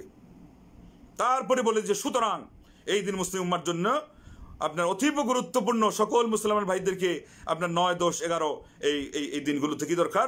রোজা রাখা দরকার। তারা এটা বলে দিয়েছে, কিন্তু এরা এর আগেই একটু আগ মুহূর্তে তারা বলেছে যে কিয়ামতটাও হবে এই দিনে। হোসাইন রাদিয়াল্লাহু আনহু শহীদ হওয়া 313তম ঘটনা। তারপরে বলছে কিয়ামত হবে এই দিনে। তাইলে কত হলো? 314। মাত্র একটাকে মাইনাস করেন, এটা সঠিক। তার মানে এরপরও থেকে যায় 313, যেটা হলো বদর যুদ্ধের সংখ্যা। ওটাও কিন্তু 313 থেকে মতানক্য রয়েছে, 19 পর্যন্ত গিয়েছে। প্রসিদ্ধ কথা হলো 313 জন ছিলেন। যাই হোক, তাইলে ওই প্রসিদ্ধ কথা অনুযায়ী 313টি বানোয়াটি কথা, কারণ আমরা একটারও দলিল জানি না। ফিরাউন যে ডুবে মরেছিল এটা ছাড়া আর তো কিছুই জানি না, জানা নেই। আমাদের নবী সাল্লাল্লাহু আলাইহি ওয়াসাল্লাম যদি না বলেন তাইলে বাকি কি থাকলো? আল্লাহ নবী সাল্লাল্লাহু আলাইহি ওয়াসাল্লাম বলছেন যে তোমরা তাদেরকে সত্য বলো না, মিথ্যা বলো না। লা তুসাদ্দিকু, সত্য বলো না। ওরা তুকাযযিবুহুম, তাদেরকে মিথ্যার উপর করো না। বনী ইসরাইল। তারপর কি বলছেন যে ফাইন্না ফিহিমুল আজিব। হ্যাঁ, ইসরায়েলি বর্ণনার মধ্যে কিছু আশ্চর্যজনক ঘটনা আছে, মানে শিক্ষণীয় কিছু যদি থাকে তাও আপনি বলে দিবেন যে ভাই এটার কোনো সনদ জানা নাই এবং আমাদের নবী সাল্লাল্লাহু আলাইহি ওয়াসাল্লাম থেকে কিছুই আসে নাই, অতএব আমরা কিছুই বলতে পারবো না। অথচ এখানে ডিক্লেয়ার দিয়ে দেওয়া হয়েছে 313টি জিনিস সব নাকি এই আশুরার দিনে হয়েছে। আর শিয়ারা তো ওইটাকে কেন্দ্র করেই, আরে আশুরার দিনে আপনি যেটা হয় নাই সেটা বলে দিলেন, হয়েছে হুসাইন রাদিয়াল্লাহু তাআলার শাহাদত, তাও তো আমরা কিছু নিজেদের থেকে বানানোর সাহস করি না, কেননা এটার নাম দিন। এবং আমাদের শেষ কথা ওইটাই যেটা শুরু হয়েছিল, ঘুরে ফিরে এলো ফের মুহররম মাহিনা, ত্যাগ চাই মুরসিয়া, ক্রন্দন চাহি না, কাহ দো গমে হুসैन मनाने वालों से मुमीन कभी शहादत शहीद पर मातम शुहदा पर मातम नहीं करता है इश्क अपनी जान से ज्यादा आले रसूल से यूं हम खुलेआम उनका सरेआम उनका तमाशा नहीं करते रुए वो जो मुनकिर है शहादत हुसैन से हम जिंदा जावेद पर मातम नहीं करते। আল্লামা ইকবাল বলেছিলেন শহীদ হিসাবে যারা স্বীকার করে তাদের তো মাতম করার নেই কিছু, তাজিয়া প্রশ্নই আসে না। আর তাজিয়ার নামে আজকে উদযাপন করছে, আর খারিজিরা তো তার বিপরীতে পুরো উৎসব পালন করছে। তারা উন্নত মানের খাবার তৈরি করে সেটা বিতরণ করছে এবং তারা সম্পূর্ণভাবে এটাকে উদযাপন করছে একটা আনন্দের একটা দিবস হিসাবে। তো এইভাবেই আপনার প্রতিবিম্ব হিসাবে বেদাতের বিপরীত বেদাত জন্ম নিচ্ছে। বেদাতকে মানে কেন্দ্র করে বেদাতের পেছনে আবার বেদাতের ফেহরিস্ত লম্বা হচ্ছে। এই জিনিসগুলো ছাড় কখন করবেন? আপনি তো আপনার নিজেরটাই শ্বাস করতে পারেন। আর গোটা সময় দিয়ে খালি তাদের পিছনে লেগে থাকলেই, এই পিনের পর পিন মারতে থাকলেই কাজ হয়ে যাবে। আজকে শুনলাম একজন বলছে যে আসরের নামাজ এবং ফজরের নামাজ হানাফি মসজিদে যাওয়া যাবে না, বাড়িতেই পড়তে হবে। বাহ, ফতোয়া। আবু দাউদে যে হাদিসটি আসছে যে খুলাফারা যখন নামাজ পিছিয়ে দিবে তখন তোমরা তাদের পিছনে, তাও অনিষ্ট থেকে বাঁচার জন্য আল্লাহ নবী সাল্লাল্লাহু আলাইহি ওয়াসাল্লাম বলছেন যে পড়বা, কিন্তু সময় মতো আউয়াল ওয়াক্তে তোমার বাড়িতে পড়ে নিবা। ওটার ব্যাখ্যা গিয়ে দেখেন, বলেছেন যে ওয়াক্ত থেকে পার করে দে, ওয়াক্ত এর মধ্যে যদি থাকে তাহলে অন্তত জামাতে অংশ নেওয়া এটা দায়িত্ব। ওই জামাতের সবটা আপনাকে কে দিবে বাড়িতে পড়া অবস্থায়? এদিকে জোর গলা চিল্লাচ্ছে যে এখন যে কঠিন পরিস্থিতি মানুষের জীবন নিয়ে চলে যাচ্ছে, এই মহামারী, মসজিদে নাকি গিয়ে ব্যবধান ডিস্টেন্স বজায় রাখা এটা ঠিক হবে না, আবার মুহাম্মদ সাল্লাল্লাহু আলাইহি ওয়াসাল্লামকে আসতে হবে এই ফতোয়া বলতে গেলে। আরে তার মুহাম্মদ সাল্লাল্লাহু আলাইহি ওয়াসাল্লামের অসংখ্য অগণিত প্রতিনিধি রেখে গেলেন, আল্লাহ এগুলো দিলেন কেন? তুমি প্রতিনিধি হতে পারো নাই, তোমার সেই দুঃখের জন্য তুমি ইলম আরো শিখো। মুখে নাকি মাস্ক ব্যবহার করা যাবে না, অথচ এটাই হলো নিয়ম। এই নিয়ম ফলো করে মসজিদে আসবে, তা না হলে উজরের কারণে বাড়িতে বললে নামাজ তার ঠিক হবে, সব হবে, কেননা সেই গ্রহণযোগ্য ওজর এবং যারা গ্রহণযোগ্য মুফতি তারা ফতোয়া দিয়েছে, তুমি না। অথচ এখানে বলে দেওয়া হয়েছে যে আসরের নামাজ বাড়িতে নাকি পড়বে। এরা কি শিখাচ্ছে মানুষকে, এবং কি পরিমাণ মুসলিম মিল্লাতের মধ্যে আমাদের মধ্যে সেই আকীদার দোহাই দিয়ে মানে যাকে বলে আপনার বিভেদ সৃষ্টি করার প্রতি উৎসাহ দেওয়া হচ্ছে, উস্কানিমূলক কথা শিক্ষা দেওয়া হচ্ছে। এই যাদের ফতোয়ার মধ্যে পারঙ্গমতা নাই তাদেরকে মুফতি বানানোর কারণে আপনাদেরও এখানে দোষ আছে, সাবধানী হয়ে যান। তাইলে এখান থেকে আমাদের আরেকটা মাসআলা বেরিয়ে আসলো যে মহামারী যেটা চলছে এটার কারণে যদি আপনি মসজিদে নাও যান সমস্যা নাই, আলিমরা ফতোয়া দিয়েছে। আর গেলে আপনাকে ওই স্বাস্থ্যবিধি যেভাবে রক্ষা করতে হয় সেটা করবেন। এখানে ওই যুক্তি চলবে না। হাটে বাজারে মানুষ, হাটে বাজারে তো হাটে বাজারে কোনো ধর্ম নাই, কিন্তু মসজিদে এসে যদি কেউ এর শিকার হয় সেটার মানে তার মানুষ দায়ভার কার ঘাড়ে ফেলাবে? ইমাম সাহেবের ঘাড়ে, এমনকি শেষ পর্যন্ত ইসলামের উপরে, কারণ ইসলামের বিপক্ষে সবাই কথা বলার জন্য দাঁড়িয়ে আছে। তো তুমি কি জানো ইসলামের শুভকামনার? তুমি কি জানো যে তুমি বড় বড় আলিমদের ফতোয়ার উপর দিয়ে ফতোয়া মাস্টারি করো? ফতোয়া মেনে নেওয়ার যোগ্যতা না থাকে চুপ থাকো, অন্তত আদবটা শিখো না। ওই যে এরা যে বেদবি শিখিয়ে দিচ্ছে, মুখ ফসকে কথা বলার ওই মানে প্রশিক্ষণ ওরা দিচ্ছে, এই জন্য এদেরকে মুফতি বানানো একটা মারাত্মক পর্যায়ের ভুল। দিন প্রচার হচ্ছে, হাদিস বলছে বলো নেন, আর আপনার হাদিস তো হাদিসের মধ্যে আছে। ফতোয়াটা হলো হাদিস এবং কোরআনের ভিতর থেকে বের করে নিয়ে আসতে হয় যোগ্যতার ভিত্তিতে। তো ওটার জন্য তো মুফতি লাগবে। তাহলে আপনার আলেম ভালো করে ধরেন, আলেমদেরকে ধরেন, যারা মুফতি হওয়ার যোগ্যতাই রাখে না ওদেরকে কেন ধরে বসে আছেন? যার কাছ থেকে যেটা নেওয়ার সেই যোগ্যতা আপনি না জানলে আপনি এগুলো নেন কেন? তো দুইটা অত্যন্ত গুরুত্বপূর্ণ বিষয়, এটা বলে শেষ করে দিই। একটা হলো যার যোগ্যতা আছে, ধরেন যে মানে অপারেশন করার যোগ্যতা আছে, তার সার্টিফিকেট আছে, তার কি আছে মানে এই প্র্যাকটিক্যালি তার সেই যতটুক মেয়াদ সেখানে মেডিকেল এর মধ্যে ডাক্তারদের সাথে থাকা সেটা ছিল, এরপরে সে কি করেছে, সেখানে এসে অপারেশন করেছে, তারপরে রুগী মারা গেছে। তাকে দোষারোপ করা যাবে না, হত্যা তো দূরের কথা। কিন্তু যেই ডাক্তারের এই ডিগ্রি নেই, এই অভিজ্ঞতা নেই, সে যদি ওই যে হাতুড়ি ডাক্তার হয়ে এটা করে, তাকে এর বিপরীতে হত্যা করা হবে কেন? তার সে যোগ্যতা ছিল না, সেই কাজ করলো কেন? একই অবস্থা, ইজতেহাদের যোগ্যতা যার নেই, সে যদি ফতোয়ার মধ্যে কথা বলে, সে আসামি, সে মারাত্মক পর্যায়ের অপরাধী আল্লাহর কাছেও, দুনিয়াতে মানুষের সেই ট্রাইব্যুনালেও। কিন্তু যার যোগ্যতা আছে, ওরা বলতে পারে যে ওরাও তো ভুল করে, আলিমদেরও ভুল হয় না। যাদের যোগ্যতা আছে, যাদের স্বীকৃতি নেওয়া আছে যে তারা মুজতাহিদ। একটা কিতাব আছে আদওয়াউল বায়ান, এর লেখক হলেন শেখ মোহাম্মদ আমিন শাঙ্কিতি। তিনি শেখ আব্দুল আজিজ বিন আব্দুল্লাহ বিন বাজকে বলেছিলেন ইনি মুজতাহিদ। এটা সস্তা কথা নয়, চারটিখানি কথা নয়, মুজতাহিদ। এবং যিনি বলেছিলেন তিনিও মুজতাহিদ। এই ধরনের হাতে গোনা 5টা আঙ্গুলি বোধহয় হবে না, এর চেয়ে বেশি মুজতাহিদ হতে পারে সারা বিশ্বে বর্তমানে, বা ওই সময় থেকে নিয়ে। আর আপনি সলিমুদ্দিন কলিমুদ্দিন মুফতি বানায় বসে আছেন। তো এরা যদি ভুলও করে তাদের একটা নেকি, আর সঠিক ফতোয়া দিলে তাদের 2টা নেকি।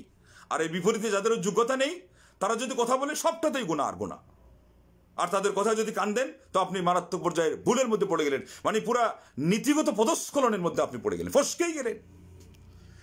100টা ফতোয়া যদি সঠিক আপনার ভাগ্যে পড়ে যায়, তাও আপনি নীতিগত ভুলের মধ্যে আছেন। এটা থেকে উদ্ধার পাবেন কবে? কখন এই কথাগুলো কর্ণকুহরে প্রবেশ করবে? অত্যন্ত শক্তভাবে না বললে হয় না। এই বাঙালি জাতি হলো শক্তের ভক্ত, নরমের জাম। সেজন্য আজকের এই প্রচেষ্টা। তাইলে এটা ভালো করে মনে রাখবেন, নাম্বার 1। নাম্বার 2, একটা ইংরেজি শিক্ষিত কবি নজরুল বললেন যে ইসলামের শাস্ত্র নিয়ে কথা বলা বড় কঠিন, প্রবন্ধ রচনা করা, কলম ধরা বড় কঠিন, কিন্তু ইসলামের সৌন্দর্যে কবিতা রচনা করাও সহজ। উনি নিজে এটা করেছেন। তো উনি নিজে ভুক্তভোগী হয়ে বলেছেন যে আমি দেখো কবিতা রচনা করেছি, ওয়াদ্দুহা ওয়াল্লাইলি ইযা সাজা, এটার অনুবাদ করেন নাই, আমপারার তো অনুবাদ করেছেন।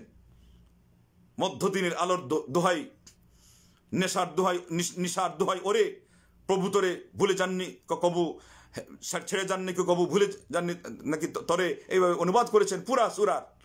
তো দেখেন, উনি তখন বললেন যে এগুলো তো করা যায়, এগুলো নিয়ে কবিতা রচনা করা যায়, কিন্তু শাস্ত্রে হাত দেওয়া যায় না।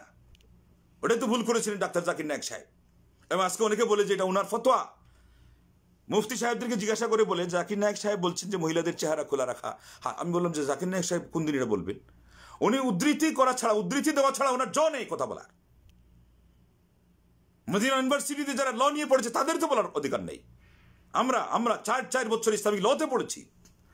আর অনেকে আছে হাদিস পড়েছে, তাফসির পড়েছে, ওরা ফিকহ পড়েই নাই। তা সারা বিশ্বের বড় ফাকিহ এবং তাদের পক্ষ থেকে প্রস্তুত করা এই ফিকহি সিলেবাস যারা পড়ে নাই, ওরা মুফতি হবে তো সহজে?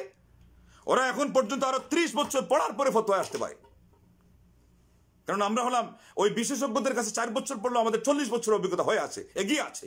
তারপরেও তো আমরা বলতে পারি না, আমরা মিডিলে আছি।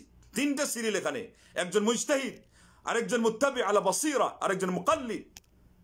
ওই প্রথম সারির আলিমরা হলো নিজেরা ফতোয়া দিতে পারে। দ্বিতীয় সারিতে এরা আমাদের মতো সলিমুদ্দিন কলিমুদ্দিনকে আল্লাহ যদি কবুল করেন তা আসতে পারে। এরা হলো দলিল প্রমাণ দেখে, এবং যেখানে মতানৈক্যপূর্ণ অত্যন্ত বিভীষিকাময় অবস্থা ফতোয়ার জগতে, সেখানে আলেমদের মধ্যেকার কোন কথাটা কত শক্তিশালী ওটা নির্ণয় করতে পারেন উনি হলেন মুত্তাবি আলা বাসীরা। আর তৃতীয় সিরিয়ালে সবাই মুকাল্লিদ। অথচ আমাদের একদল সহিহ হাদিসের আলেম হয়ে সকল যদুক মধু সবাইকে মুস্তাহিদ বানিয়ে রেখে দিচ্ছে, যেটা ইচ্ছা সেটা সবাই বলছে। এটা কেউ অধিকার দিয়েছে এই অনধিকার চর্চা করার? এবং এটার কারণে আমাদেরকে আজকে দোষারোপ করা হয় যে আমরা নাকি ফিকহ মানি না, আমরা ইমামদেরকে শ্রদ্ধা করি না, আমরা কোনো মূলনীতি মানি না, প্রিন্সিপাল অফ জাসপিডেন্ট এটা আমাদের আলিমরা তৈরি করেছেন, হকপন্থী আলিমরা তৈরি করেছেন, সেখানে অন্যান্য ইমামরাও আছেন। এবং সেটাকেও আপনার কম্পেয়ার করে নেওয়ার পদ্ধতি আজকে ফলো করা হচ্ছে ইসলামিক ইউনিভার্সিটিতে, সবচেয়ে বেশি মদিনা ইসলামিক ইউনিভার্সিটিতে। ওইটার ঐতিহ্যটাই নষ্ট করে দিল আরেক দল। সস্তা নিজেরা কিছু কথা বলার, বাজার পাওয়ার কথা বলে এটার আসল ভিতরকার যে গুঁড়ো তথ্য সেটাই গোপন রেখে দিয়েছে, সাধারণ জানেই না। ওরা পথভ্রান্ত হচ্ছে এদের এই সস্তা কথাগুলো শুনে। এটা হতে দেওয়া যাবে না। আপনার অবস্থান নির্ণয় করেন। ইমাম যাহাবি বলেছেন যে তার অবস্থান জানে সে অন্য কেউ চিনতে পারে। নিজের অবস্থান আমার আজকের নওজওয়ানরা জানে না। স্বভাব যুবকরা নব উদ্দীপনায় শুধু একটু তাদের অন্তরটা উজ্জীবিত হয়েছে মাত্র, কিন্তু এদের তো রুল কিছুই নাই, কোনো মূলনীতি নেই এদের। আলেমদের কাছ থেকে কথা কিভাবে নিবে তা জানা নেই, কার কথার মূল্য কতটুকু সেটা বুঝেই না, এবং কিভাবে কথা বলতে হয়, মাসআলা নিতে হয় তার খবরই নাই। আকিদা মানহাজ ওরাই শিখাচ্ছে দায়ীদেরকে, দায়ী আল্লাহ বিভিন্ন জায়গায় ঘুরে ওদের কথা অনুযায়ী মানহাজের ব্যাখ্যা দেয়, ফিক শব্দটার তথ্যই নেই না ওখানে। আকিদা এবং ফিক এটা হলো সালাফি আহলে হাদিস আলিমদের সবচেয়ে বড় বিষয় বর্তমান বিশ্বে। মানহাজের মাঝখানে এমনি ঢুকে যাবে, মানহাজ আলাদা করার কিছুই নেই, ওটা আকিদার ভিতরে হয়ে আছে, ফিকের মধ্যে কম্পারেটিভ ফিক যেটা ওটার মধ্যে ঢুকে আছে, ওটা ঠিক মতো চর্চা করেন, ওটার মধ্যে রুল বলেন, ওটার মধ্যে নিয়ম দেন ভালো করে, যে ফতোয়া জিজ্ঞাসা করতে হয় কিভাবে, ওই আন্দাজে একটা বলে দিয়েছে যে দলিল প্রমাণ সহ জিজ্ঞাসা করো, এটা ওই আয়াতের ব্যাখ্যাই সেটা না, এটা পরবর্তী দু একজন বলেছেন। তা না হলে যোগ্য আলেমদেরকে জিজ্ঞাসা করলে আর তাদেরকে মানে দলিল জিজ্ঞাসা করা লাগেই না, এটা হলো বেয়াদবি অনেকে বলেছেন। আমাদের কথা অনেকে বিশ্বাস করে না, আস্থা রাখে না, কারো জানার কৌতূহল হচ্ছে, এই জন্য আপনি মাঝে মধ্যে দেন, সমস্যা নেই, কিন্তু নাম্বারিং করে হাদিস দিয়ে দিল, আব গাছেরটা গাব গাছে লাগাই দিল কিনা এটার খবর নাই, আন্দাজে এরা মুফতি। এখন সারা জীবন যারা এই কোরআন সুন্নাহর গবেষণা করে সময় অতিবাহিত করেছে এবং এগুলো মুখস্থ করে নাই, এমন ওদের কথার কোনো মূল্য নাই। কিন্তু ওই কালকে এসে এখান থেকে একটা হাদিস নিয়েছে, ওই জায়গায় লাগাই দিয়েছে, আরেক জায়গায় নাম্বার বলে হাদিস দিয়েছে, সারা দুনিয়ার বড় মুফতি। ওই যে বাপকে তুই এখন ছেলে বড় মুফতি, আগামীকাল নাতি বড় মুফতি হবে। ভালো করে কান খুলে মনে রাখেন, এই দুনিয়া থেকেই কেঁদে কেঁদে মরতে হবে, যে শেষ পর্যন্ত আপনার ফতোয়ার অগ্রহণযোগ্যতা আপনার চোখের সামনে প্রমাণিত হবে, আপনার নাতি বয়সের লোকজন প্রমাণ করবে এটা হলো আল্লাহ রাব্বুল আলামিনের একটা সুন্নাতুল্লাহ আল কাদিমা আল কাউনিয়া, অমীয় একটি পুরাতন বিধান। এটা একেবারে মহান রব্বুল আলামিন এটা এইভাবে চালিয়ে থাকেন, এটা মানুষের চোখের সামনে প্রতিফলিত হতেই থাকছে এবং হতেই থাকবে। আর এটা বড় কথা নয়, বড় কথা আল্লাহ রাব্বুল আলামিনের কাছে জবাবদেহিতার জন্য আমাদের কি করা লাগবে, যেটা যেই বিষয়ের কথা সেটা সেই বিষয়ের পারদর্শিতা নিয়ে বলতে হবে। ইট সিমেন্টের একজন ইঞ্জিনিয়ার, ওটা কীভাবে প্রয়োগ হবে সে এখানে ডিগ্রি না নিয়ে কথা বললে মানুষ গ্রহণ করে না, তার বিল্ডিং টিকবে না। ডাক্তারি বিদ্যায় একটা ট্যাবলেট খাইতে গেলে প্যারাসিটামল নাপা কোন জায়গায় প্রযোজ্য, মানুষ ওই ডিগ্রি ছাড়া ওটা নেয় না, তার শরীর স্বাস্থ্যের ক্ষতি হয়ে যাবে। আর আপনারা কেমন মানুষ যে দিনের ক্ষেত্রে আজকে খালি বলতে পারতেছে ঔষধের নাম, আর ওগুলো প্রেসক্রিপশন দেওয়ার তার যোগ্যতা আছে কিনা খবর নাই, যার তার কাছ থেকে আপনি নিয়ে নিচ্ছেন। দিন আল্লাহ আমাদের সবাইকে হেদায়েত করুক, আল্লাহ আমাদের সবাইকে বুঝদান করুক, আল্লাহ দিনের কদর যথাযোগ্য মর্যাদা দেওয়ার তৌফিক দান করুক, এবং শিয়াদের থেকে আজকে যে কুসংস্কারগুলো আসতেছে এগুলোর থেকেও যেন আল্লাহ আমাদেরকে হেফাজত করে, এই মাতম থেকে, এই মাসটাকে কুলক্ষণের মাস হিসাবে নেওয়ার থেকে, এবং আরো যত ধরনের এই মিথ্যা অপবাদ, ইতিহাসের মধ্যে বিকৃতি, এগুলোর থেকে এই যে একটু আগে শুনলেন, তারপরে এটাকে কেন্দ্র করে আমল থেকে আল্লাহ হেফাজত করুক, এবং সুন্নিয়তের নাম দিয়ে সুফি মতবাদের যে বেদাত আমাদের সমাজে ঢুকেছে, সেই আকীদার মধ্যেও আজকে যে পরিমাণ পদস্খলন ঢুকেছে, এই সবগুলো থেকে আল্লাহ আমাদেরকে মুক্ত হওয়ার তৌফিক দান করুন। এবং অবশেষে বলবো যে আজকে তো আমাদের এখানে 10 তারিখ চলে গেল, কিন্তু আগামীকাল বাংলাদেশে এবং যারা সৌদি আরব থেকে একদিন পরে চাঁদ দেখেছেন, আপনাদের কিন্তু 10 তারিখ আগামীকাল। অনেকেই শুনেছি সামর্থ্য থাকা সত্ত্বেও এই রোজাটা রাখে নাই, কিসের সুন্নি হবে, কি সুন্নি হবে, সামান্য একটু দুর্বলতার কারণে। আরে আপনি রোজা রাখেন না কেন? এটা এত ফজিলতপূর্ণ রোজা, গত আলোচনায় শুনেছেন যে আল্লাহ নবী সাল্লাল্লাহু আলাইহি ওয়াসাল্লাম এই রোজার মতো গুরুত্ব কোনো রোজাকে দিতেন না, মুহররমের আশুরা রোজা, আর রমজানের ফরজ হিসাবে রমজানের মতো গুরুত্ব আর কোনো মাসের রোজাকে দিতেন না। তা আপনি রাখেন আল্লাহ ভরসা করে, এরপরে সমস্যা হলে ঔষধ খাওয়ার প্রসঙ্গে এসে গেলে যদি দেখেন সমস্যা ভেঙে ফেলবেন, ওই নিয়তের উপর, সদিচ্ছার উপর আল্লাহ সব দিয়ে দিতে পারেন। অতএব যারা 9 তারিখ রাখেন নাই তাদেরও একটা কথা এখানে আছে, 10 তারিখ রাখছেন আপনি 11 তারিখ মিলান, কারণ দুইটা পদ্ধতি তো মিলানোর, একটা হলো আগের থেকে নেওয়া যায় 9, আরেকটা হলো পরের থেকে নেওয়া যায় 11, এবং আরেকটা পদ্ধতি যারা 9 রাখছেন 10ও রাখছেন, আপনারও তো রাখতে সমস্যা নাই, একটু সৎসাহস বাড়ান, সুন্নতি আমলের জন্য জজবা তৈরি করেন, এর মাধ্যমে আল্লাহ বরকত দিবেন, এর মাধ্যমে আল্লাহ সাহায্য আসবে। ওয়াইন তুতিউহু তাহতাদু, আল্লাহর নবী সাল্লাল্লাহু আলাইহি ওয়াসাল্লাম অনুসরণ করলে হেদায়েত পাবে। ওয়া আতিউর রাসূল লাআল্লাকুম তুরহামুন, তোমরা আমার রাসূলের অনুসরণ করো, তোমাদেরকে দয়া করব, মায়া করব। আল্লাহর পক্ষ থেকে দয়া মায়া আসতে গেলে আজকে দয়া মায়া বঞ্চিত হয়ে এই সমাজ হাহাকার করছে, এই সমাজ আজকে ধ্বংসের সেই পাদদেশে গিয়ে অপেক্ষা করছে। আজকে আমাদের প্রজন্ম, এই ইয়াং জেনারেশন, ভবিষ্যৎ প্রজন্ম পুরো অন্ধকারে পড়ে যাওয়ার অবস্থায় আজকে দাঁড়িয়ে আছে। এই প্রযুক্তির মাধ্যমে এটা হয়েছে। এদেরকে নফল ইবাদতের উপর অভ্যস্ত করুন। এগুলো যখন কিছুই ছিল না, সালেফে সালহিনরা তাদের সন্তানদেরকে একটু কোনো মিষ্টান্ন কিছু মুখে দিয়ে তারা তাদেরকে মসজিদে নিয়ে এই কিছু খেলার মধ্যে লিপ্ত করেও তাদেরকে ভুলিয়ে ভালিয়ে হলেও তারা রোজা রাখাতেন। আমাদের আজকে ফরজের মধ্যেই কত ত্রুটি কেন? এই জন্য নফল এটা হলো সিকিউরিটি, এটার মধ্যে যার পরাঙ্গমতা থাকবে, তার ফরজে গিয়ে কোনো ত্রুটি আসবে না এবং সামান্যতম সেই দ্বিধান্বিত হবে না, আল্লাহর পক্ষ থেকে সাহায্য পাবে এবং সে তার অন্তর থেকে একটা শক্তিও কি করতে পারবে, সঞ্চয় করতে পারবে, যার ফলে আল্লাহ পাক তার আমলের মধ্যে বরকত দান করবেন। মুমিন মাত্রই বড় বড় সালাফরা বলছেন তারা শারীরিকভাবে বেশিরভাগ অসুস্থ থাকে, কিন্তু তাদের মন থাকে, তাদের ইমানের বলে বলিয়ান, সেজন্য তারা ওই দিক থেকে সবচেয়ে বেশি শক্তিশালী থাকে। একটু শক্তিশালী হওয়ার চেষ্টা করুন।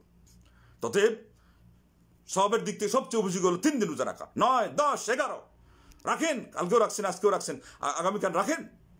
বিশেষ কোনো সমস্যা অসুখ বিসুখ না থাকলে, উল্টে পড়ে যাবেন এরকম সমস্যা না থাকলে, আবার আপনার ডিউটি খুব হার্ড মানে এটা আপনার করাই লাগবে, আর এটা করতে গেলে পারবেন না, এরকম যদি না হয় তাহলে সদিচ্ছা নিয়ে একটু অগ্রসর হন।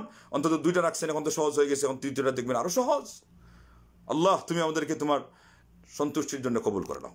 আল্লাহ জান্নাতের অধিবাসী হিসেবে কবুল করে নাও, জান্নাতুল ফিরদাউসে আমাদের ঠিকানা হিসাবে তুমি নির্ণয় করে দাও। আল্লাহ তুমি আমাদের গুনাহ মাফ করে দাও। আল্লাহ তামাম জাহানের মুসলমানদেরকে সঠিক বুঝ দাও। আল্লাহ সঠিক ইলমের জন্য আল্লাহ আমাদেরকে পিপাসু এবং পিয়াসু হওয়ার তৌফিক দান করো। আল্লাহ সঠিক ইলম দিয়ে আমাদের সেই তৃষ্ণা নিবারণ করো। আল্লাহ এর উপর আমল করার তৌফিক দান করো। আল্লাহ সঠিক দিনের প্রতি দাওয়াত দেওয়ার তৌফিক দান করো। দায়ীর আল্লাহ সহ আমাদের সবাইকে তুমি সঠিক দিক নির্দেশনা আল্লাহ তুমি তোমার নিজ গুণে আল্লাহ আমাদেরকে দিয়ে দাও। আমরা যেন পদস্খলিত কোনো পন্থা অবলম্বন না করি এবং ভুলের মধ্যে কোনো জিনিসকে মূলনীতি বানিয়ে আমরা আল্লাহ এই গুনাহটা মুসলিম উম্মার মধ্যে চাপিয়ে না দেই। আল্লাহ তুমি আমাদের সবাইকে হেদায়েত করো। আল্লাহ তুমি আমাদের সবাইকে হেফাজত করো। আল্লাহ তুমি আমাদেরকে সঠিক জিনিসের পথ প্রদর্শন করো। আল্লাহ সঠিকের উপর আমাদের অটল অবিচল রাখো। কিয়ামত মারা যাওয়ার আগ পর্যন্ত আমাদেরকে অবিচল রাখো এবং কিয়ামত পর্যন্ত এই নীতি ধরে থাকে কিছু মানুষ তুমি তৈরি করে দাও। আল্লাহ এই জন্য আমাদেরকে তুমি এক সামান্য অংশ বিশেষ সেখানে আংশিকভাবে তুমি আমাদেরকে শরীক বানিয়ে দাও এবং এই সওয়াবের ভাগে আমরা হতে পারি, কবরে থেকে থেকে আমরা সওয়াব পেতে পারি। আল্লাহ তুমি আমাদেরকে সেই তৌফিক দাও। আল্লাহ আমাদের যারা অসুস্থ তাদেরকে সুস্থতা দাও। আল্লাহ যারা অভাবী তাদের অভাব দূর করে দাও। আল্লাহ যারা কোনো সমস্যার মধ্যে পড়ে আছে, আসমানি জমি আলাই বলাই আক্রান্ত হয়ে আছে, আল্লাহ তুমি তাদেরকে সেখান থেকে তুমি রেহাই দাও। আমিন ওয়া আখিরু দাওয়ানা আনিল হামদুলিল্লাহি রাব্বিল আলামিন। একটা প্রশ্ন আসছে, ভোর 3:55 যদি সেহরি শেষ হয় তাহলে কি একটা 20 দিয়ে সেহরি খাওয়া যাবে? হ্যাঁ, সেহরি হবে। সেহরি আপনি এখন খাইলেও হবে, একটু পরে খাইলেও হবে। সেহরির মোট কথা হলো শেষে গিয়ে যেন এমন না হয় যে ইচ্ছা করে আপনি সময়ে পার করে দিয়ে সেহরি খাবেন। আগে আপনি ওই রাত্রের খাবার যেটা ওইটা খেয়ে যদি মনে করেন যে আমি নিয়ত করলাম, হয়ে যাবে। সেহরির জন্য সেহরিটা মূলত মুস্তাহাব। এটাও একটা প্রসঙ্গ দাঁড়িয়ে গেছে। অনেকে বলেন যে সেহরি না খাইতে বললেন নাকি রোজা আর রাখলাম না। না, সেহরি তো মুস্তাহাব। আপনার যদি ইচ্ছা থাকে, এমনকি নিয়ত যদি রাত্রে নাও থাকে, নফল রোজার জন্য সকালে নিয়ত করলে হবে। শর্ত হলো যে ফজর হওয়ার পর থেকে কিছু না খেতে হবে, তাইলে পরে আপনার ওই নিয়তটাই যথেষ্ট। আর যে কোনো সময় আপনি খাচ্ছেন, মাঝরাতে, আগরাতে, শেষ রাতে, অন্তত সময়ের ভিতরে ফজরের পার করে ইচ্ছা করে খাবেন না, আবার মনে রাখবেন। এই জায়গাতেও দুঃখ কাকে বলবেন আপনি? এত খরণ আজকে কেন হচ্ছে? একদল বলে দিয়েছে যে আজান হওয়ার পর পর্যন্ত এখানে মানে অনায়াসে খাও, সমস্যা নাই, ওই সূর্যের কিরণ না দেখা পর্যন্ত এটা বলে ফতোয়া। এইগুলো আমাদের সমাজে চলছে। সেই জন্য আপনারা আজকে ডোন্ট মাইন্ড এবং দুঃখ নেবেন না। এগুলো অত্যন্ত কঠিন পরিস্থিতি চলছে ফতোয়ার জগতে, অরাজকতা। সেই জন্য এগুলো কথা আমি বললাম। তাইলে এখানে আরেকটা বিষয় এসে গেল, কশ্চিনকালেও ইচ্ছা করে আপনি আজানের পার পর্যন্ত সেহরি নিতে পারবেন না। হ্যাঁ, আপনার খাবারটা আছে, ওটা শুধু শেষ করার অনুমতি, এতটুকুই শেষ। সেটাও হাদিস বুঝার ক্ষেত্রে মতানক্য আছে। কেউ বলছে ওই প্রথম আজান যেটা আজান সময় থাকতেই দিয়ে দিত, ওইটার কথা। ওটা যদি হয়ে থাকে তাহলে তো দ্বিতীয় আজান যেটা মানে যেটা চূড়ান্ত আজান, ওইটার সময় আপনি আর ফিনিশিংয়ের কাজও করতে পারেন। কোথায় নিয়ে চলে গেছে, বলছে যে সূর্য ওঠার আগ পর্যন্ত বলে খাও। লা হাওলা ওয়ালা কুওয়াতা ইল্লা বিল্লাহ। ফতোয়ার জগতে এই ধরনের এত মারাত্মক পর্যায়ের গ্লানি হানাফি সমাজও ছিল না, আজকে আমাদের সমাজে ঢুকে গেছে। আল্লাহ তোমার আসমা হোসনা ওসিলা ধরে বলছে আমাদের সমাজটাকে তুমি নিট এন্ড ক্লিন করার তৌফিক দান করো। আল্লাহ এই অকিঞ্চন এই কথাগুলো দুঃসাহসিকতা নিয়ে যে বললাম, এর মধ্যে বরকত দাও। যারা এটা শুনলো আল্লাহ তাদেরকে এর থেকে উপকৃত হওয়ার তৌফিক দাও এবং এই ধারায় আরো কত যে সংস্কার আছে, সংশোধন আছে, এই সবগুলো দিয়ে তুমি আমাদেরকে ধন্য করো। আরো কত মারাত্মক ভুল ফতোয়া সমাজে চলছে, আল্লাহ এই সবগুলো কারেকশন করার, এগুলো নোট দেওয়ার মাধ্যমে তুমি আমাদেরকে আল্লাহ এই সঠিক ইলিম প্রচার করার অংশ নেওয়ার তৌফিক দান করো। আর আমাদের এই সাধনার মধ্যে তুমি বরকত দিও। আল্লাহ আমাদের পরবর্তী প্রজন্ম যেন সঠিক দিনটা সঠিকভাবে তারা পেতে পারে।